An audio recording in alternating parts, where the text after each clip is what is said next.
Oh my goodness. We're 101. Okay, Leslie.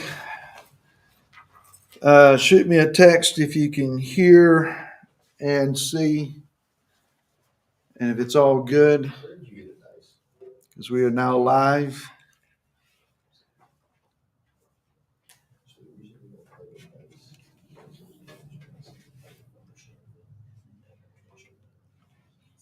Leslie, can you shoot me a text?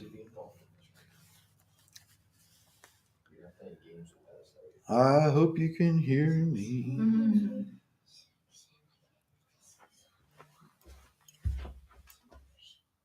Okay.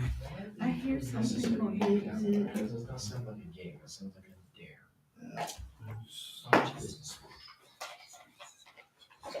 If this one rolls any number from 1 through 6, you don't get what. There they are. Okay. You're supposed to be right.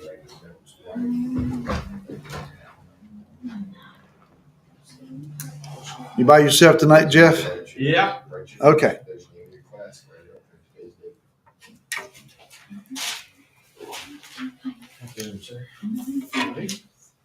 Hello.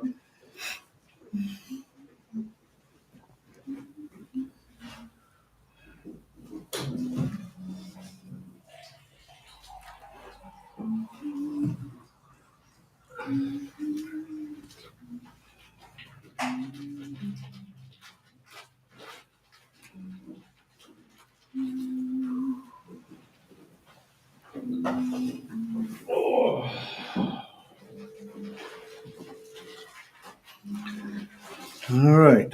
Can you hear me and see me? Okay, thank you. Are you streaming tonight or? Yeah. Streaming every night. Yeah, it's on the YouTube channel. Okay. So she can watch on YouTube if she likes. All right. Sorry, I have a cell phone I can borrow for a second.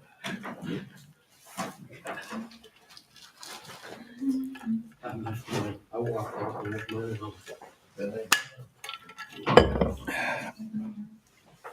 Right over here. I've been through 3 phones and I still can't get people to understand me on the other end. Okay. Now it's just to answer the phone. About 6 times a minute ago, so she answered.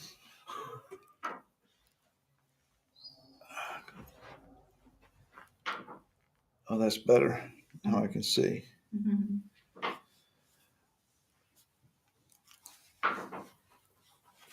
All right. Did you got more coming in? You got more with you? Yeah, it's called Christie. Yeah. Chuck, back up. Yes. Is Christy coming in? That's the number. Yeah. right there. Okay. Well, we'll wait just a second here then. Is that 0568 at the end? Yep, 0568. Okay. That's it.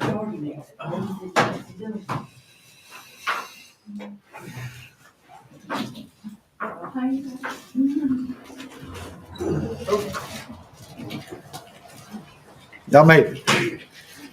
Okay. It's just us tonight. All right. Kids stay home. Aiden's still not feeling. Yeah, I would understand that. Yes, but he's still so weak. He will eat.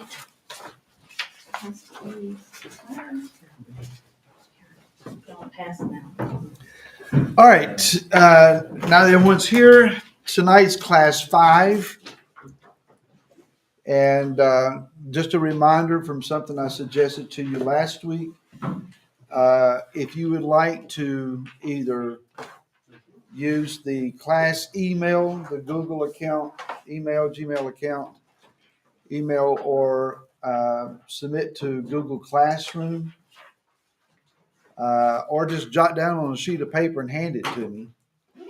Any way you want to communicate that, your perspective or perception would be a better word of the class thus far, what you like, what you would suggest, some things that may not be working as well for you.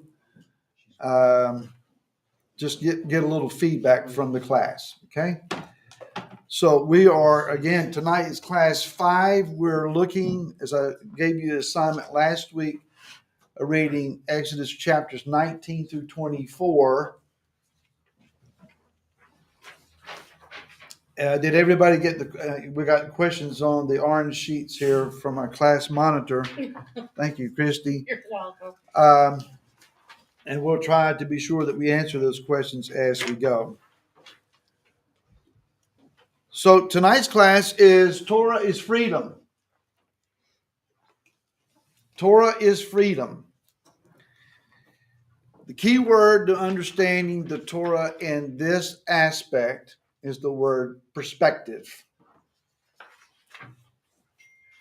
Because you're going to hear, as you walk in the Torah, you're going to hear a lot of folks, well-meaning, well-intentioned, but misinformed, wrongly taught folks, and I say that boldly, that will tell you you've gone back into bondage and in servitude, that the law has been done away with, and we're no longer under it. So if you're trying to walk according to the Torah, then you're replacing the sacrifice of Messiah and trying to earn your salvation by works.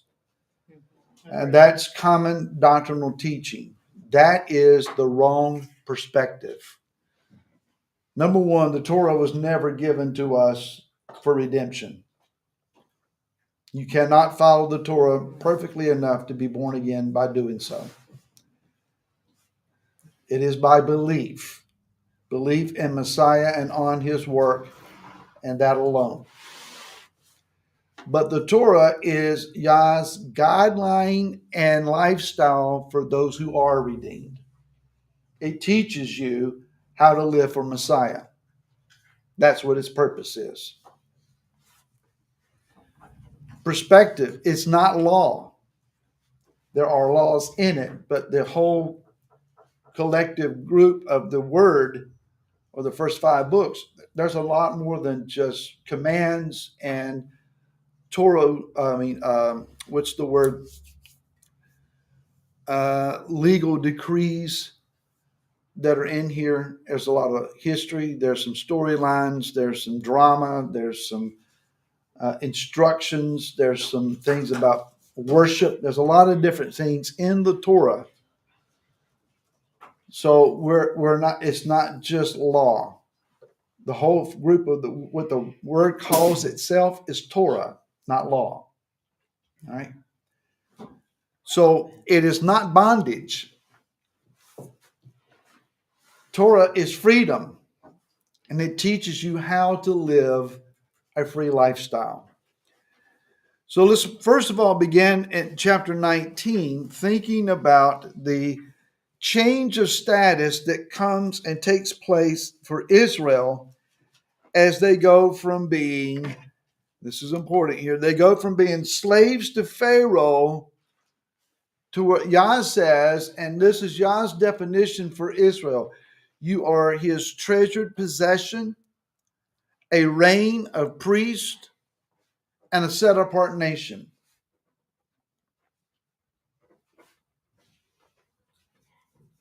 Matter of fact, Yah says, I brought you here to myself on eagle's wings. In other words, he said, I did not drag you out of Mitzrayim, kicking and screaming and fighting against me, but I lifted you up and I carried you here to myself. That doesn't sound like slaves to me. Slaves normally do the burden bearing. Yah says, I carried you. I did the carrying. So in order for Israel to fully understand what was being offered to them and who it was that was making the offer, Yah said, I am going to powerfully reveal myself to you. Moshe, go down and tell those people to prepare themselves. So we asked the question, how hard was it for Israelites to change from being slaves to now being called Yah's treasured possession and a holy nation? It required a complete change of personal identity. They had to see themselves completely different. So therefore, when Yah says you are a treasured possession, they are his possession. I do own you, but you are treasured. You're in a high place. But you are a reign of priests. You function in a priestly function before me. That's your activity. And I am calling you to be set apart. A slave is anything but set apart. They're tramped on. They're walked on. They're cannon fodder. Who cares? You die, pull up another one. No, you are set apart. He said you are a nation of people. Not just a ragtag group of folks hanging out here together, but I call you a nation. Yah was re-identifying them to change their perspective as to who they were. The same thing applies when you and I are born again. We have to stop seeing ourselves as what we were.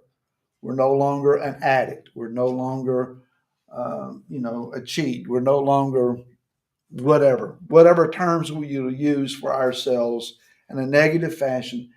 And the doctrine that says, well, I'm just a sinner saved by grace. That's a bad doctrine. You're not a sinner anymore.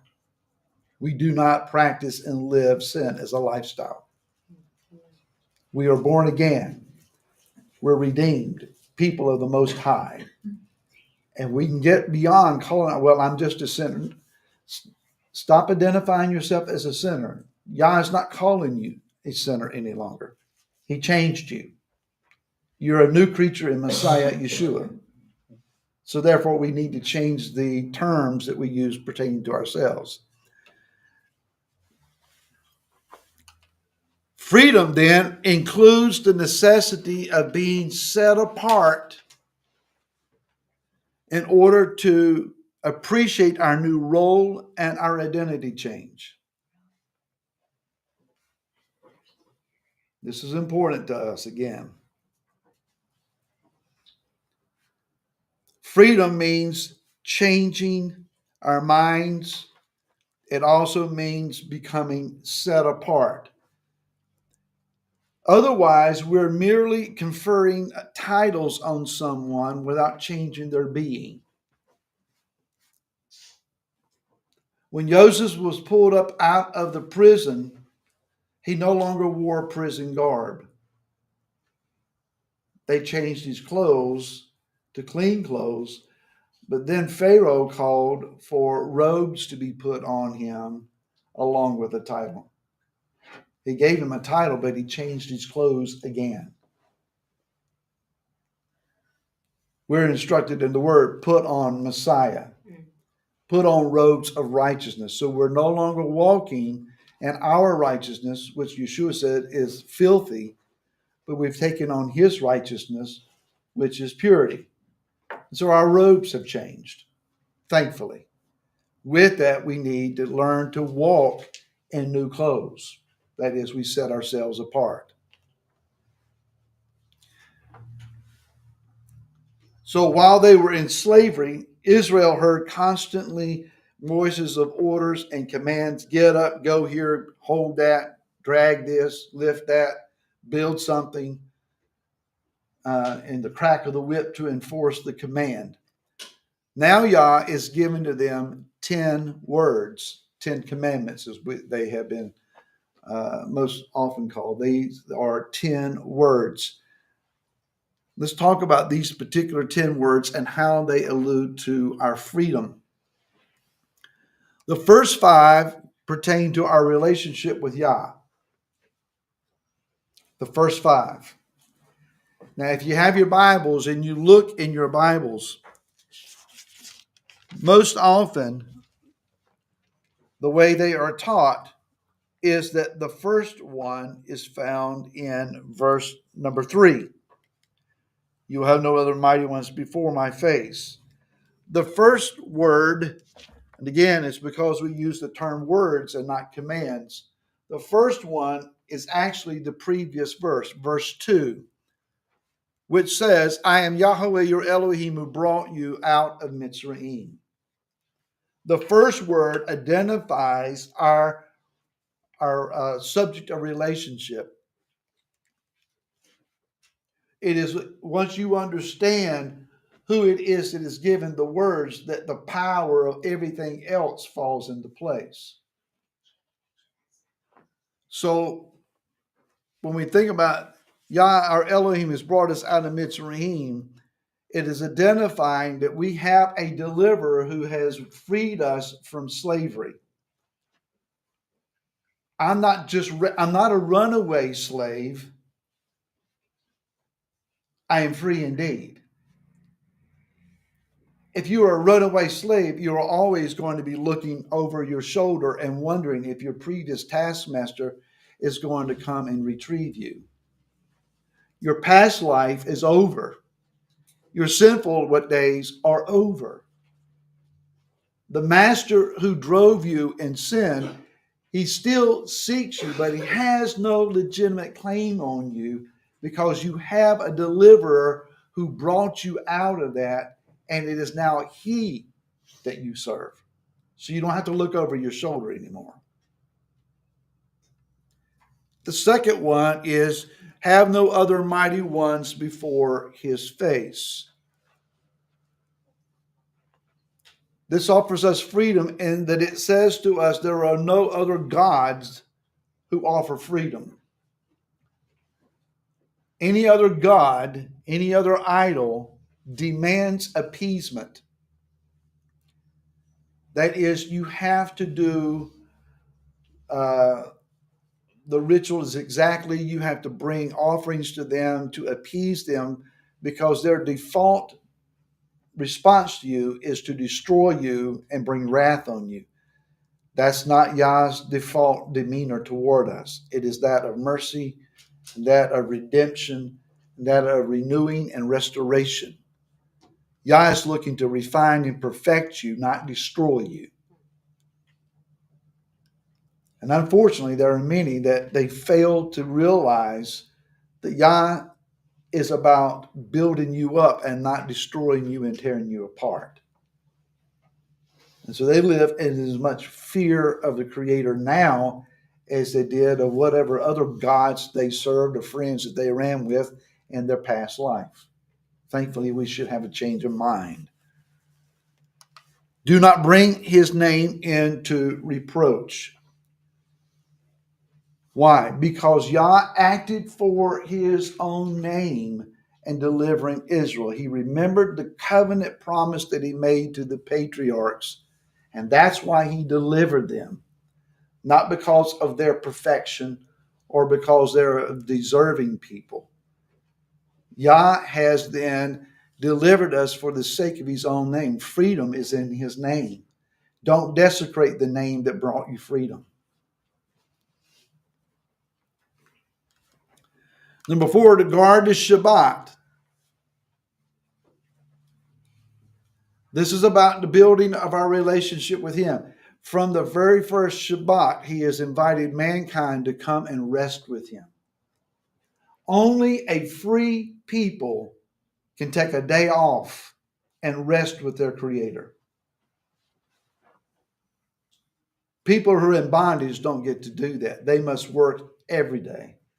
Yah says, I freed you so that you can rest on Shabbat and that you can be with me.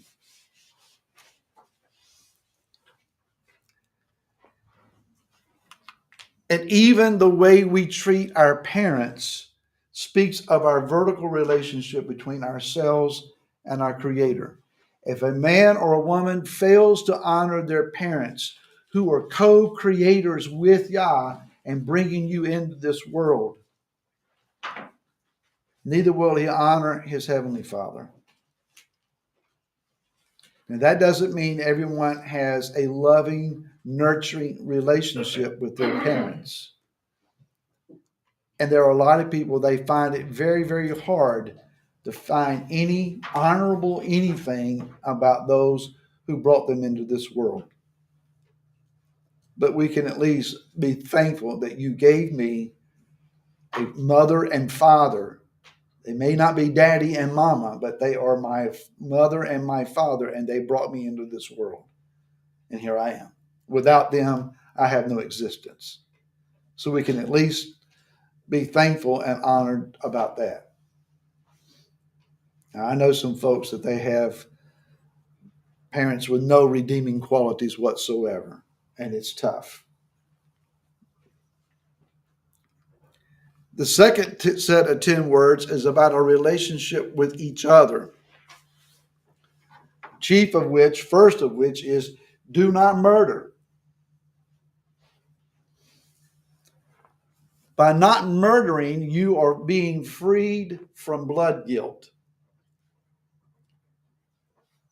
Why is that important? He who sheds blood, his blood will be shed.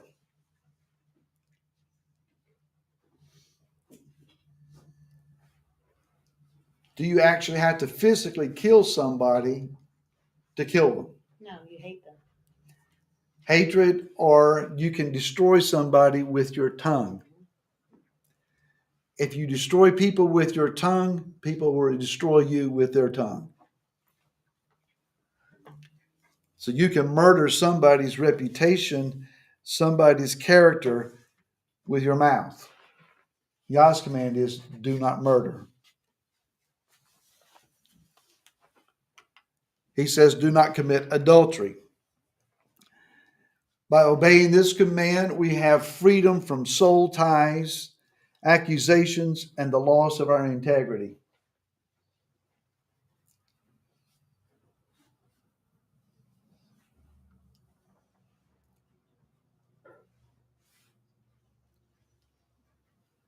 He says, do not steal. This gives you freedom from penalty. When you read over, I think it's chapter 22, rather, it talks about the thief. When you steal, you will pay back more than you took. In other words, you gain nothing.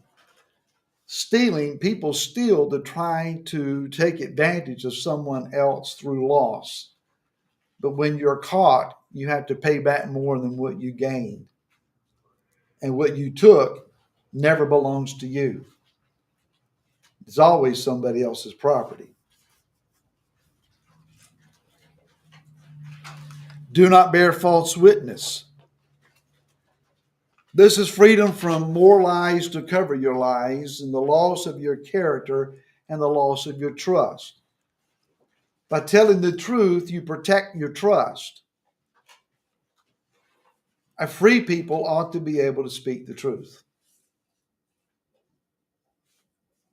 Anyone know someone that is bound by lies and they can't tell the truth? Mm-hmm. They're not in freedom.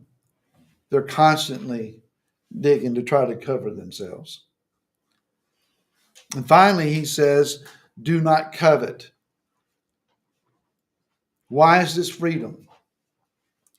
If I'm not coveting what you have, I am free then to follow my own path and my own dreams instead of trying to take yours.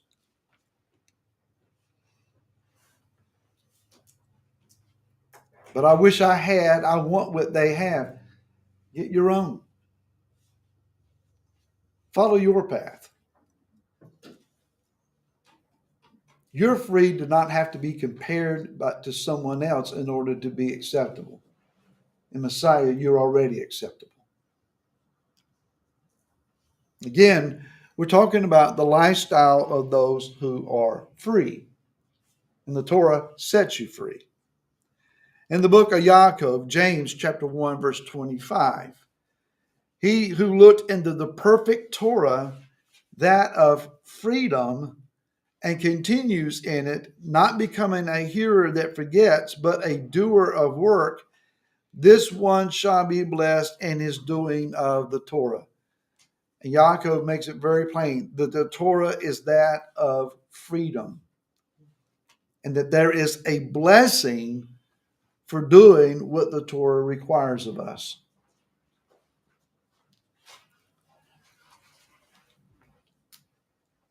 I find it very interesting then that after the 10 words are given And the initial response is declared and revealed to us, and how the people struggled with this overwhelming revelation of Yahweh. We get to chapter 21, where the Torah starts, Torah law, where it begins to describe this is how you function in a Torah society as the community of Israel. This is the way you are to live. The very first thing that is talked about is slavery or servitude, servanthood. So, can former slaves be entrusted to utilize slavery?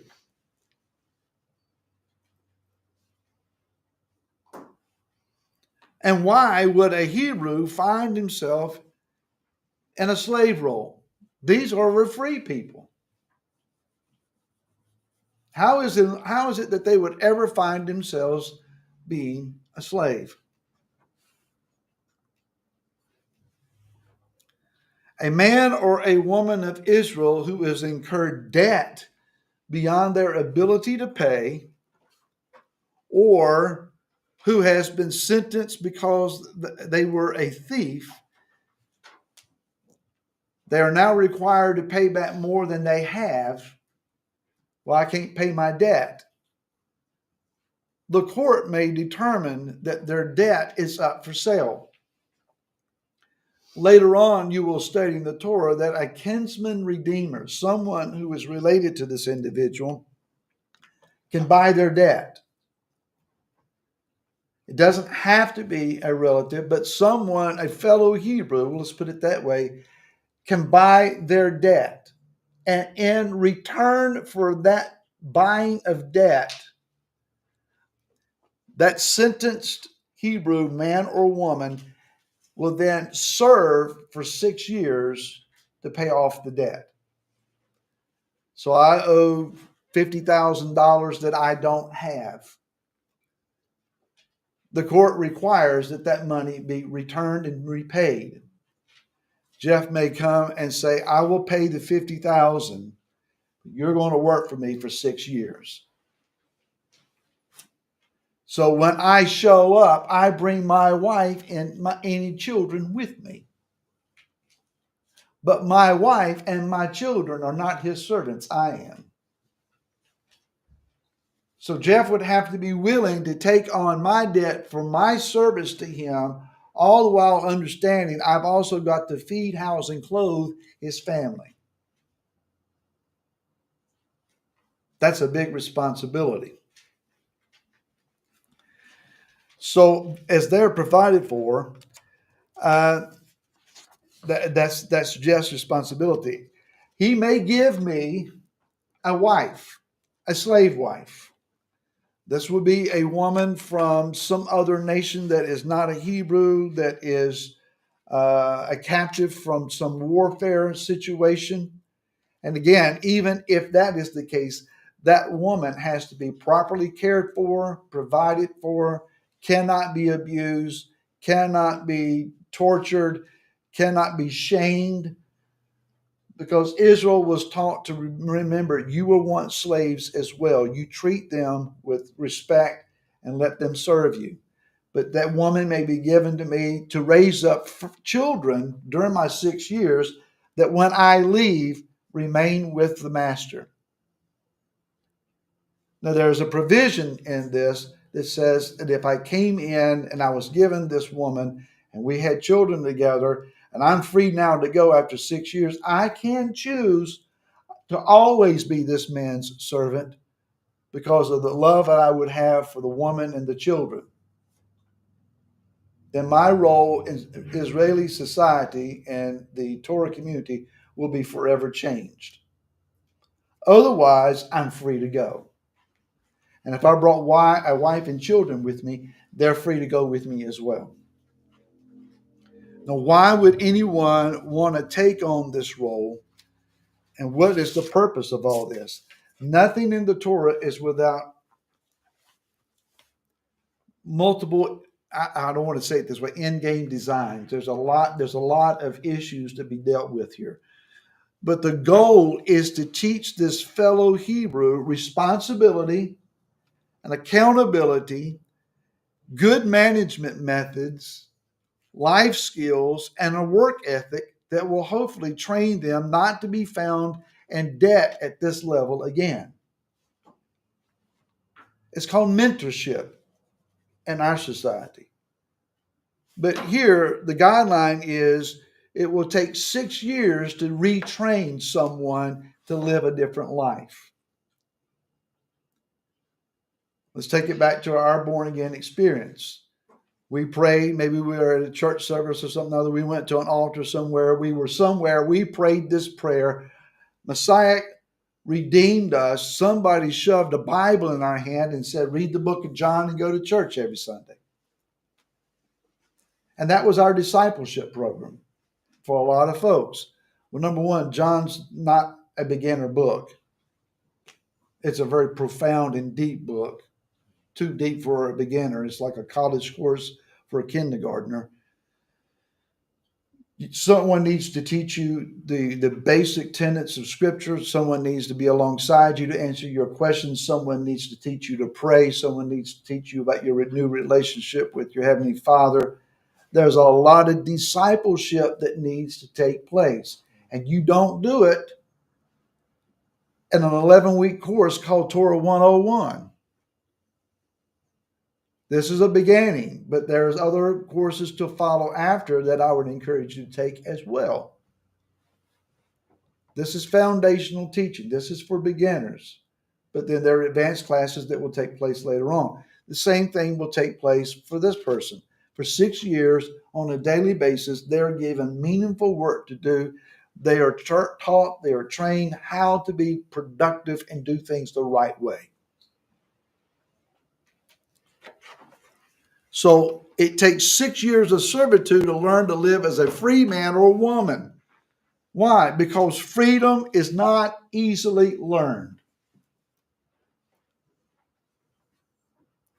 Americans, in many situations, still don't know, even though by the Constitution you have personal liberties and freedom, they don't know how to live as a free people.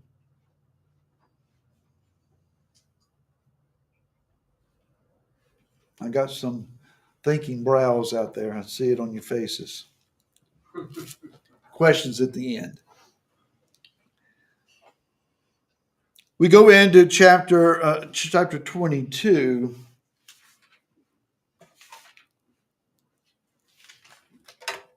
And we just answered question number 3, by the way. And we're talking about punitive damage now, or punishment, and capital punishment. And how do they relate to liberty and freedom?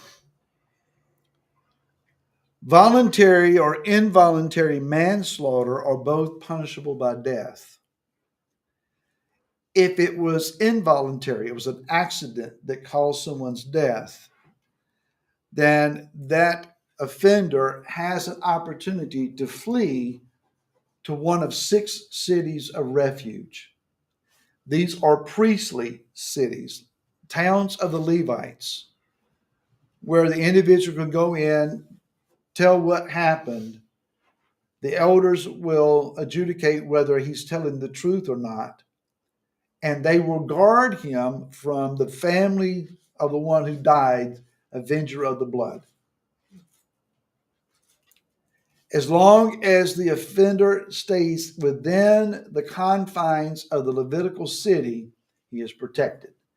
If he ventures outside of it, he's on his own.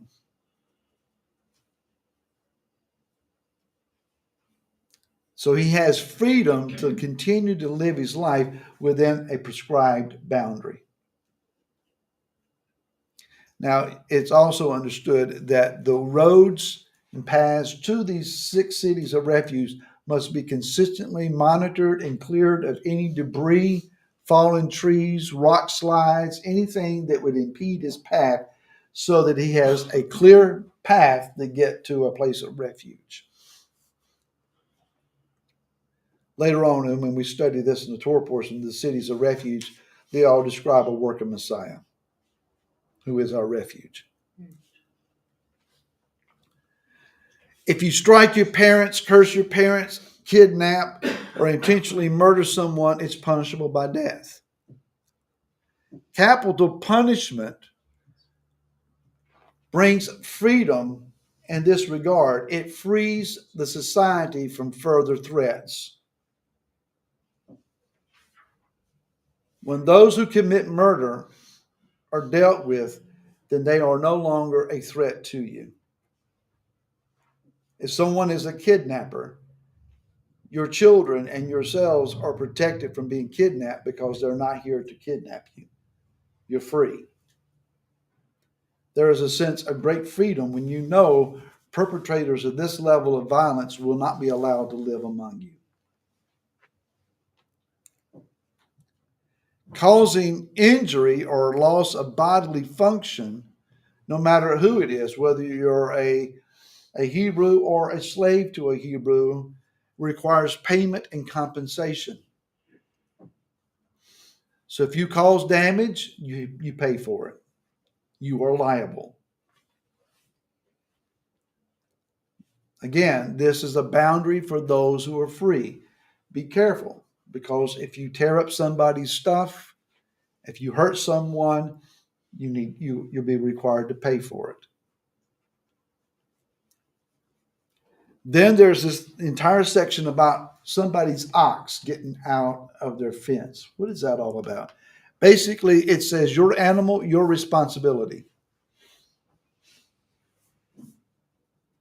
Your animal, your responsibility. But it's not just your dog or your ox or whatever other animal that you might have.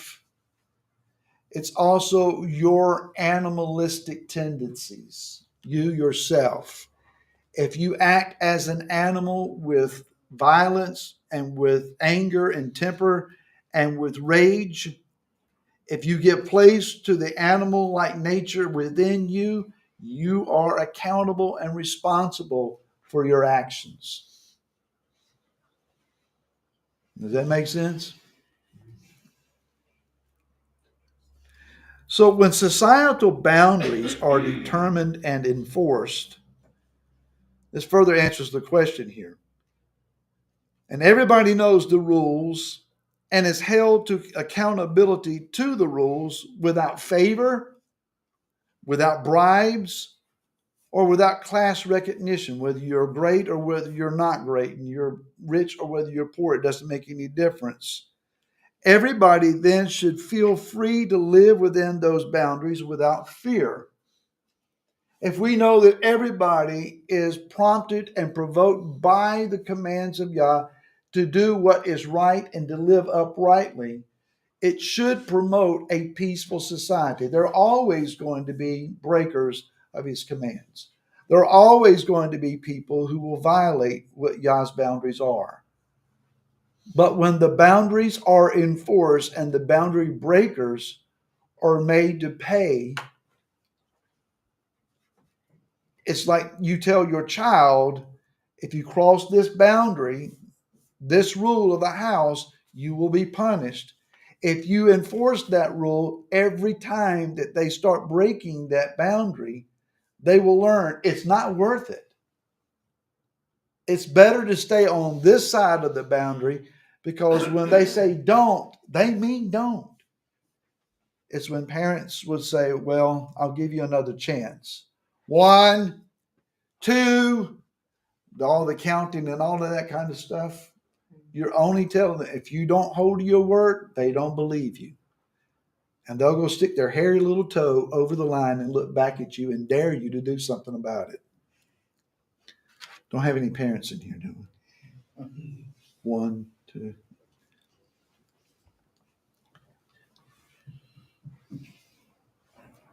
So are we our brother's keeper?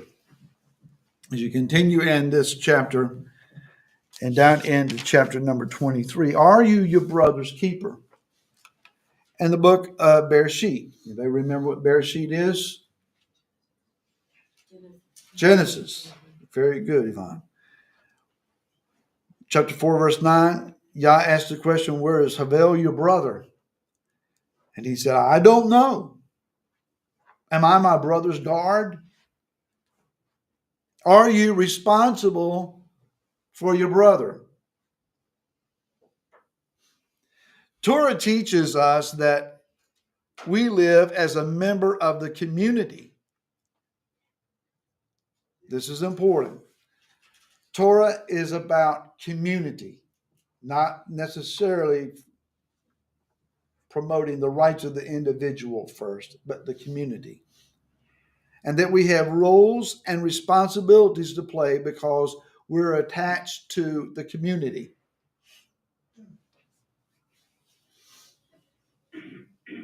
Americans are being taught this is about you and your rights and your feelings. The Torah says this is about you and your role and your responsibilities to those that are around you. We do not live as individuals, disconnected from all other believers, each one doing their own thing and their own version, without any regard to our brother's need or situation. Torah is not about assembling to get your blessing on. Torah says we assemble together so you have an opportunity to edify someone else. So the goal is for you to build up others, and then others will have their opportunity to build you up. This is not about, I've just come to get me a word so that I can leave and be satisfied.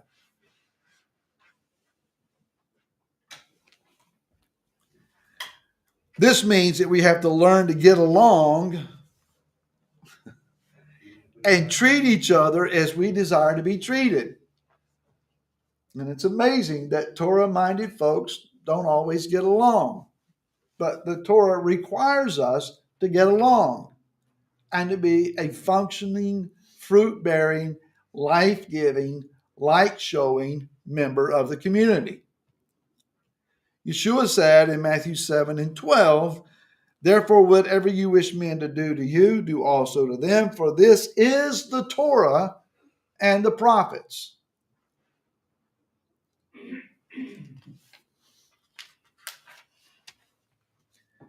So when we are proven to be trustworthy with our own possessions, this is about the section where you're entrusted to be a caregiver for someone else's property. When you're entrusted with someone else's possessions, and also your possessions and also your neighbor's possessions, not putting your hand to that which does not belong to you, and not seeking to benefit from your neighbor's loss. So Torah says we are not to benefit from someone else's loss.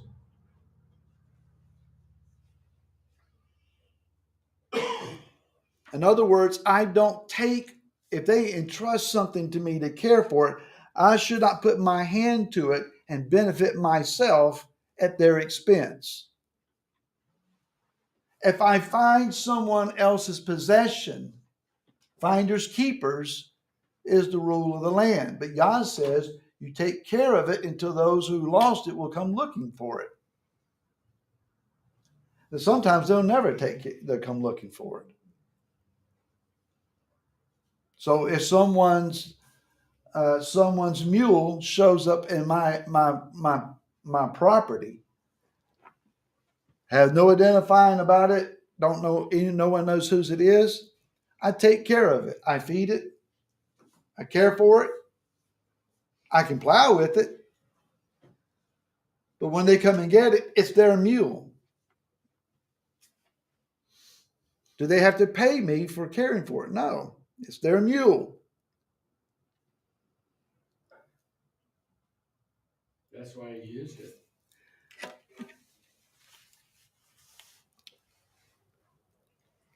So we walk in integrity and in freedom. We're free from accusation, we're free from penalty, and we're free from a bad name when we do what is right. Basically, the Torah says, do what is just and what is upright. How is that bondage? It's not. It's freedom. Then Yah says, I am entrusting to you the sojourner.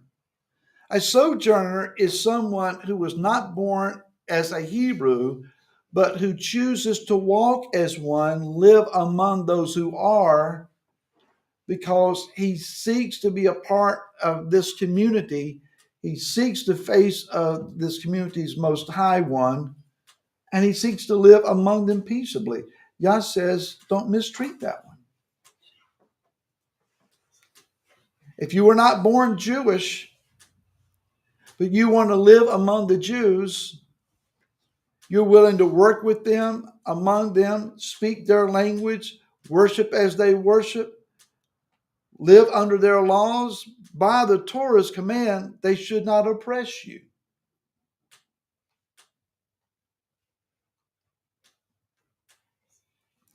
But also he puts in this category the widow, orphans, and the poor. All of these have been entrusted to us.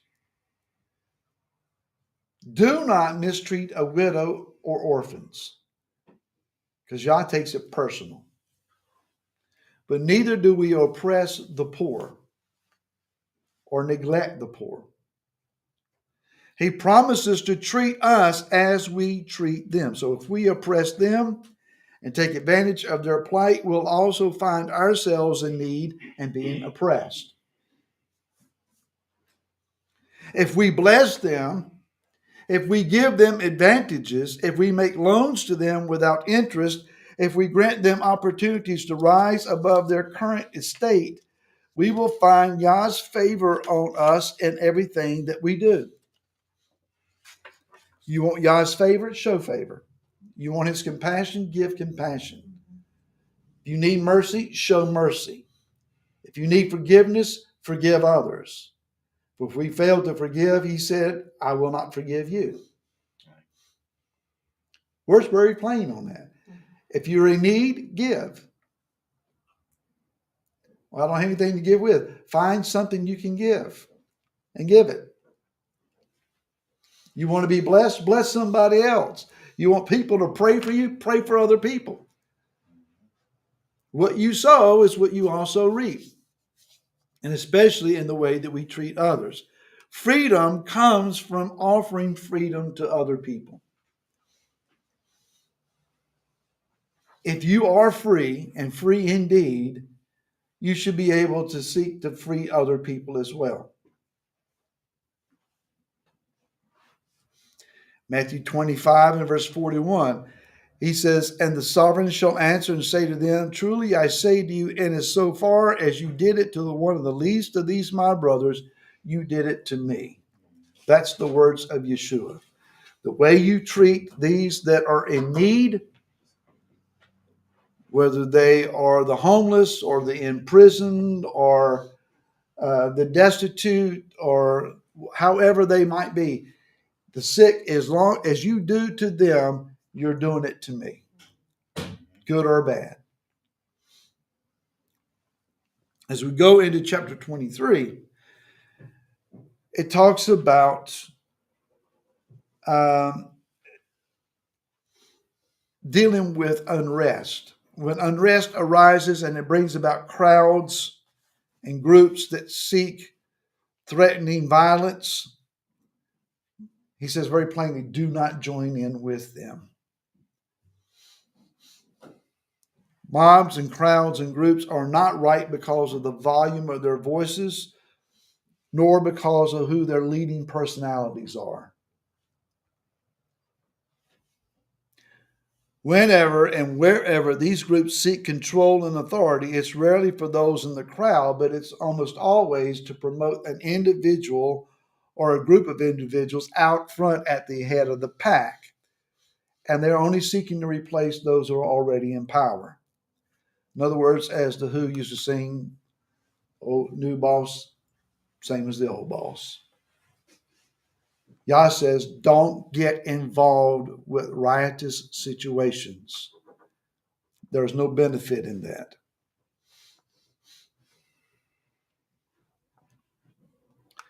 We're called to freedom by living according to Yah's commands.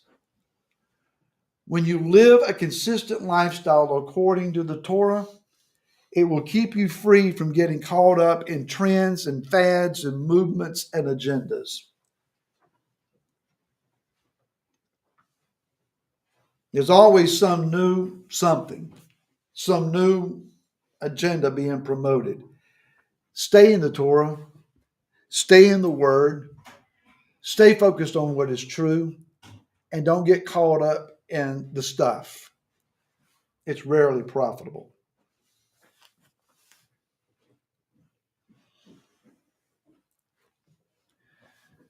Yah says that we are to give the land rest every 7th year.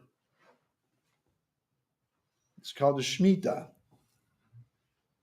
So we sow and we plant our crops for 7 years, and in the 7th year we let them rest. Let the land have a rest. Matter of fact, later on, you will, in the study of the prophets, you will see that Yah drove Israel out of the land because they failed to do this. And he said, I will give my land the rest that it needed for 70 years. So the Babylonian bondage lasted for 70 years because it took that many years to recapture the Shemitah years that they had failed to observe. He said, my land's going to get its rest. So we sow for 6 years and we let it rest for a year. It's the same pattern of the week. We work for 6 days and we take a day to rest. Rest belongs to a free people and to a free land. We give our bodies, our families, and our home a rest every 7 days. Only the free can take time off, enter into rest, and still find sufficiency and supply. You don't lose by giving the land rest or by giving your body rest. How is this possible? Because we are free to work in Yah's economy that is without oppression and without stress and without the strife of the world's systems.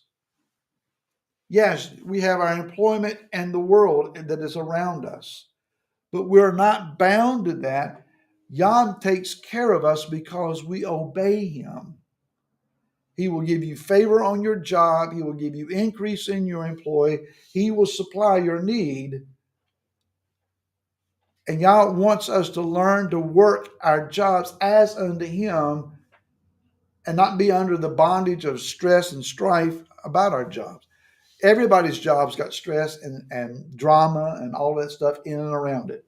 It's hard to get away from it when you don't have to walk in it. Stay separated from it. And then he says he wants his people to come see him 3 times a year. At Pesach, that's Passover.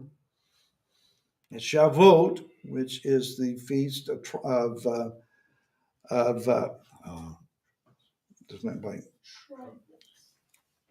what we call Pentecost. And then Sukkot, which is also called the Feast of Tabernacles. So we're coming up on Pesach, and then we'll be counting days, 50 days, and we'll come to Shavuot. And then in the fall, we will be watching the moon and we'll determine Sukkot, the Feast of Tabernacles. These are celebrations of Yah's favor and his faithfulness. Pesach is associated at the time of the barley harvest. Shavuot is associated with the wheat harvest. And Sukkot is about the final harvest of all other crops. It's also called the Feast of the Ingathering. Torah then is freedom and teaches us how to party and celebrate. Free people know how to party. This is not revelry, lewdness, debauchery, and drunkenness as a party. We're talking about knowing how to celebrate. And we celebrate in freedom. Now, the Torah was originally handed down from generation to generation by oral tradition. How do we know this? Noah was told to take 2 of each kind of animal, male and female, except for one category. Does anybody remember what category of animals? Then it was different than that. The clean. 7 of them, right? And there was 7 of those. That means that Noah knew that there was such a thing as clean food and unclean. He knew that there was such a thing as a difference between what is clean and what is unclean. That's Torah. When Yah shows up at Avram's door and is to announce to him that Sarah is going to have a child this time next year, Sarah, or Sarai at that time, made them unleavened cakes. When do we eat unleavened bread? Passover. Passover. They left and went to Lot's house, and Lot also fed them unleavened bread. In other words, it's a strong hint in the Torah that the time frame of that was Pesach. We also see a clue in that the patriarchs knew how to build their altars, to build them of unhewn stones and not brick. The way that the word describes, you're not to make an altar to Yah out of brick, but rather out of stones. And that's what they did. Chisel can't touch. Chisel was not to touch it. So now there is a shift. Yah is no longer orally transmitting the Torah only, but he's telling Moshe, write it down. Yah gave the first set of written Torah. He chiseled it with his own finger, or wrote it with his own finger, and tablets of stone. Rabbinical commentaries include an idea that the 2 tablets of stone were solid pieces of sapphire. Don't know. Could be. So the Torah is written down. Moshe writes it in a scroll, everything that he has been given to that point. And he reads it to the people verbatim. This is word for word what Yah has said. Now they know that I can't fudge because I misunderstood. No, it's written down. It's in written form. And he sprinkles the Torah scroll, as they have it at that time, with blood. Why would he put blood on that? Covenant. It's blood of the covenant, and the word says life is in the blood. This becomes a living, breathing document that is codified as the living, breathing word of Yah.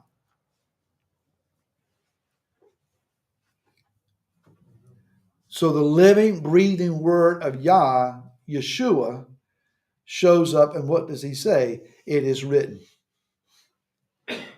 He preached what was written. He did not come to give you a new doctrine, a new teaching that had never been taught before. He came to bring to us what thus says my heavenly Father. So he taught Moshe and the prophets. Now that the Torah is given verbatim by Moshe and is written down once and forever, now the Torah has shape and form with legal code and with explanation. Yah often gives an explanation as to why he commands certain things. Once it's been recorded, it is not to be altered, diluted, or changed in any way.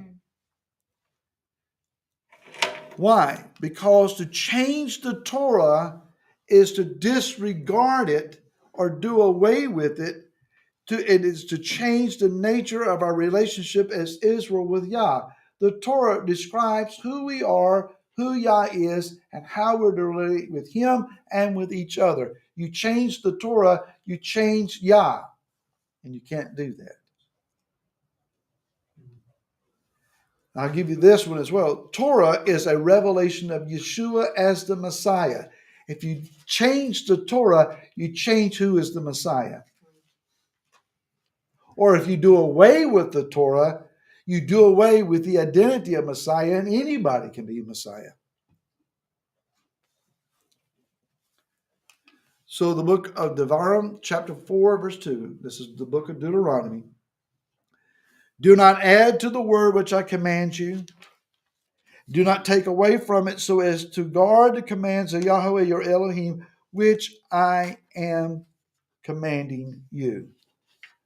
And then finally, if we would then challenge Yah's own word and his own authority over his own people by trying to change, dilute, or even do away with the Torah.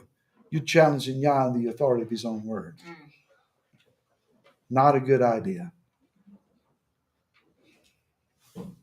All right. We did that in 58 minutes. We will take some time for questions if you have some. Yes, sir. Do you have a question? No. Or you're stretching? Okay. Jeff, yes. I'm surprised you have a question. But go ahead. I'm teasing. Okay, there's Speak loudly. three things real quick. One, I couldn't find where they sprinkled the blood on the actual Torah itself. Chapter 24. If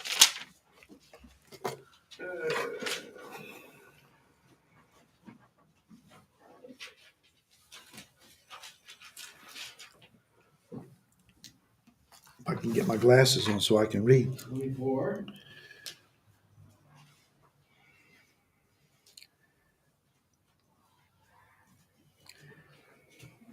Took the book of the covenant, read it hearing the people.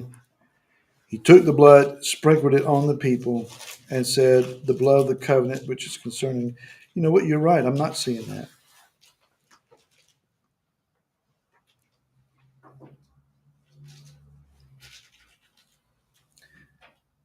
The Torah was part of his covenant, though. Yes, People. So, yes, I apologize, you're right. Next is when a man was taken into slavery because of indebtedness, who went in single, he was given a wife, and then subsequently there were children, hopefully. Okay? That was the desire. Now, if he leaves at the beginning of the 7th year, does he have to write a writ of divorce to that lady under the law? That's not specified.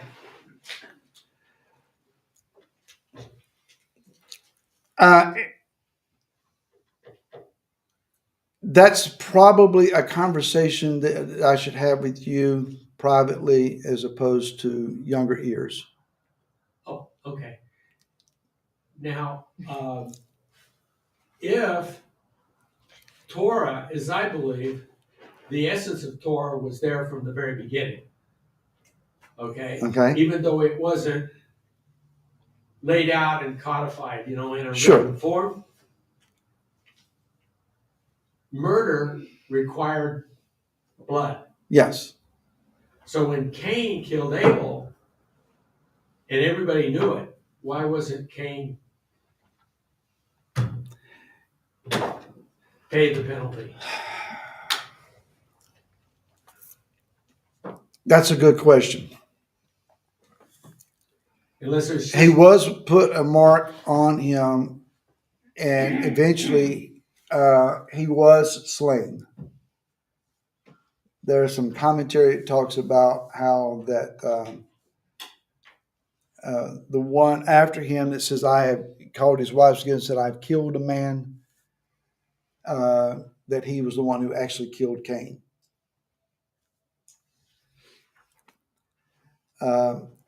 Yah chose to send him as a vagabond in the earth, which was a worse punishment perhaps than death. I mean, he was a reject everywhere he went.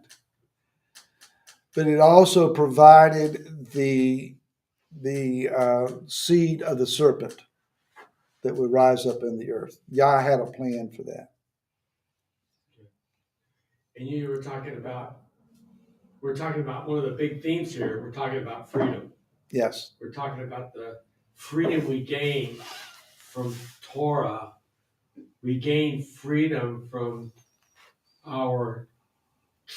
the trust we place in Yah to provide. How much freedom is there if you don't have to worry about this and that and the other thing, because you are dependent upon Him, and He forced them out into He wanted them to go out in the wilderness, right, to get away from Egypt, which they had already this mindset to that, to get them alone so that they would be dependent on Him and have to trust Him.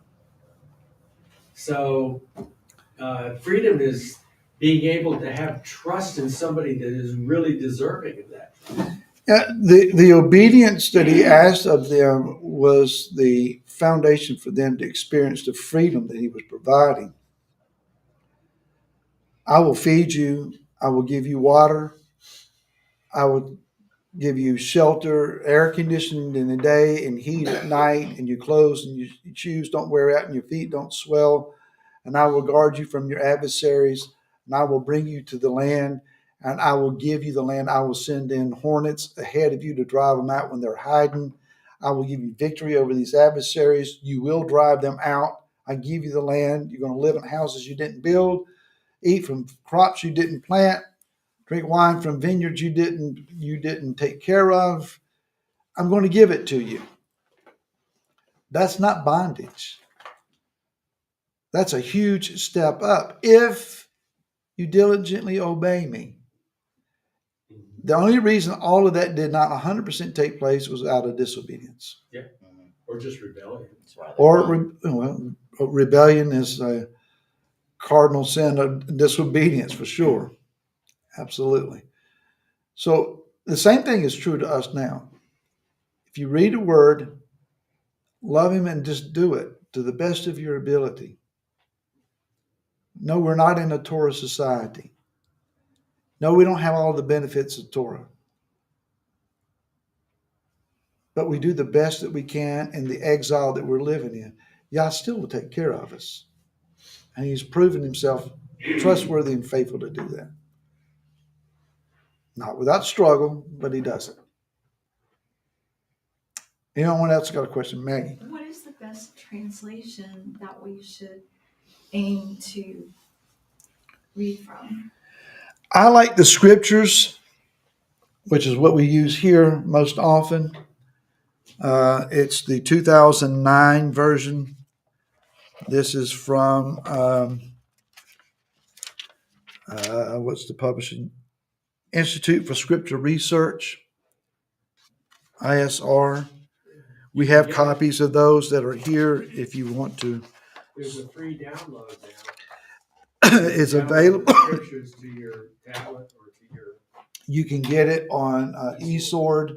eSword, yeah. Is available on there. That's a good translation.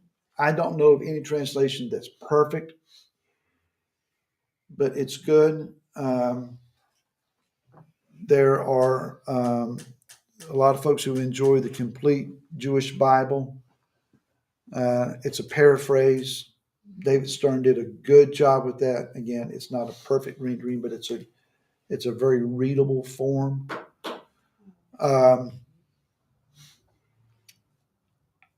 If you're up for a major challenge, the Orthodox Jewish Bible is it's only available in paperback. It is available online, but it's not for the novice. But it's a great study tool. 2009 is a pretty good translation. As as far as your King James and your NIV goes, for the person starting out. Okay. Even between the King James and the 2009, there are several verses that are translated improperly into King James. They're not, changing the course of it completely, but here and there, it can change the meaning of what it's Sure. trying to convey. Chuck? A little different than that, but my question is what is your take on when he talks about put to death? My understanding, way I'm looking at things, is there's two ways of looking at being put to death when Yah is talking about it. Was Cain put to death by Yah's standard? I would say yes, because by being cast away from him, being out of the presence and without Yah's protection, That's a form of that's a death. form of being cast. It's death. being cut. It's called being cut off. And there are certain things in the Torah that says you will be cut off from the community of Israel. I think it's the 23rd. It talks about the witches to be put to death. That's a literal putting to death. That's a different type of being put to death. But then again, it also says not to murder. So who is to be Now, able to? there's a put that to difference death? between capital punishment, military activity, and murder. Murder is certainly killing someone, but every time someone is killed, it's not necessarily murder. Murder is that which you intentionally seek to take someone's life for your own, out of your own rage or wrath, and for your own personal gain. Premeditated. Lying in wait against somebody. But my question is who's the judge to do that? To make that sentence? Was it the priest? No, there were judges that were raised up specifically to deal with that. The elders. It also talks later on about how how those who judge will be harshly judged themselves. And I'm thinking if they judge wrong. It was a difficult thing to be a judge. It was an honorable position, but it was a difficult thing there were times you take them to the elders who sit in the gate and they adjudicate the situation. And if they're guilty of certain crimes, they're taken out and they are stoned then, but never at the witness of one person. It always had to be at least two, if not three witnesses that would say the same thing. So there had to be multiple witnesses says, that's them, that's what they did, we saw them do it. Not we heard or it was told to me, we saw them do it. But they have to be the first ones to pick up a stone. So there's weight to your testimony. Not a light thing to do. This is making more sense to me now, because especially when Yeshua was approached, they told to stone the woman who without saying cast the first stone. Right. Yeah, well, there's a backstory to that situation, but yeah. All right. Yes, ma'am. So when you're talking about the honor of your father and mother, I thought When I was talking about the what? honor your father and your mother. Yes. I was thinking, what if the child was adopted? They are still. That's a good question. It would still be the parents that they have been given. If they are functioning in the role of a mother and a father, they are worthy of honor. The ones that would have adopted them would still be worthy of honor. Yeah, It's, that's a loophole that someone might claim, but I don't know that it would be legitimate. All right, we are about 15 after with questions. Your assignment for next week. I didn't get that. What is it? Your assignment for next week, and we're starting the book of Vayikra or Leviticus. You to read chapters 1 through 5.